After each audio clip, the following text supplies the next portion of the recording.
Assalamualaikum warahmatullahi wabarakatuh. Di pagi yang sangat cerah ini ya guys, aku akan memberikan tips dan cara pengolahan tanah untuk bawang merah ya guys. Jadi harus tonton video ini sampai selesai ya guys. Cikidot.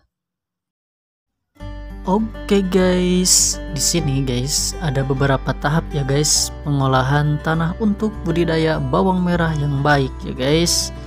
Ya guys, aku tidak bisa turun terjun ya guys, terjun untuk pengolahan tanah karena ya guys aku belum bisa ya guys untuk pengolahan tanah dengan cara manual atau dengan cara dicangkul ya guys.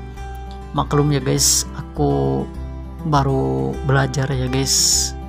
Oke guys, di sini ya guys ada beberapa ya guys tahap ya guys pengolahan tanah ya guys. Antara lain yaitu pembuatan bedengan, yang kedua yaitu pembalikan tanah, dan yang ketiga pengemburan ya guys. Oke guys, pembuatan bedengan ya guys untuk bertujuan ya guys sebagai tempat tumbuh tanaman dan mengatur jalannya air agar apa ya guys, agar tanamannya itu tidak terendam. Dengan bedengan juga ya guys jumlah tanamannya itu bisa dikontrol dan pemeliharaan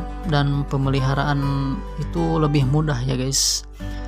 Oke guys, dalam pembuatan bedengan ini ya guys sekaligus dibuat parit-parit atau selokan ya guys. Parit atau selokannya itu berfungsi untuk menampung air pada saat hujan, supaya apa ya guys, supaya tidak kebanjiran ya guys.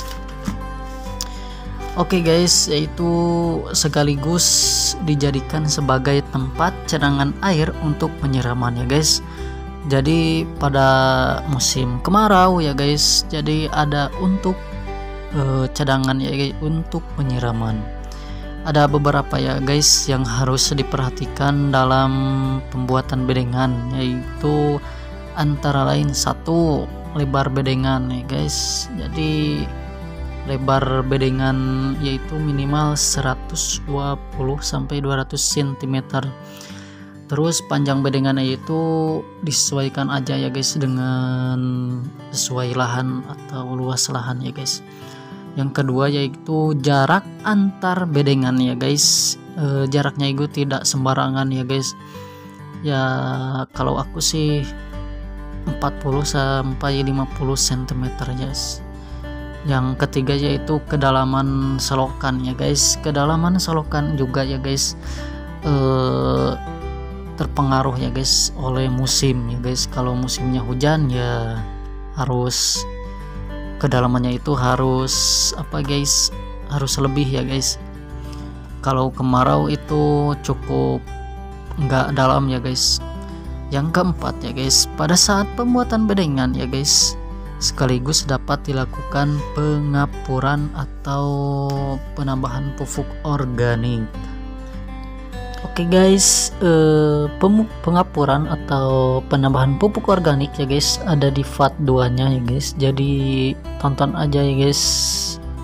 Oke guys, yang ke tahap kedua yaitu pembalikan tanah ya guys. Pembalikan tanah yaitu tujuannya untuk memperbaiki aerasi udara, dan pencangkulan akan mengubah struktur tanah yang tadinya padat ya guys akan menjadi gembur, sehingga akar tanaman dapat menembus tanah untuk mengambil zat makanan. Tanah yang sudah dibalik ya guys, jadi sebaiknya itu dibiarkan selama 1 minggu atau 2 minggu ya guys. Kalau aku ya guys biasanya itu 1 minggu aja udah cukup ya guys, supaya terjadi pertukaran udara dan bibit penyakit atau hama yang berada di dalam tanah hilang ya guys. Oke guys, ada tahap yang ketiga yaitu selanjutnya itu penggemburan ya guys. Penggemburan ya guys bertujuan untuk meremahkan tanah supaya akar berkembang ya guys, supaya akarnya itu berkembang maksimal, semakin gembur tanah akan mendukung pertumbuhan awal tanaman ya guys. Jadi kita nanam apa ya guys, bawang ya guys. Jadi awal tanamannya itu pertumbuhannya itu akan berkembang maksimal ya guys. Dengan pengemuran ini ya guys, struktur tanah menjadi remah dan permukaan tanah itu akan menjadi rata ya guys. Oke guys, segitu ya guys cara pengolahan tanah untuk tanaman bawang merah ya guys.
Oke guys, segitu ya guys cara pengolahan tanah untuk bawang merah ya guys. Kalau video ini bermanfaat ya guys, tolong share ya guys. Jangan lupa like, komen, dan subscribe ya guys. Bye bye.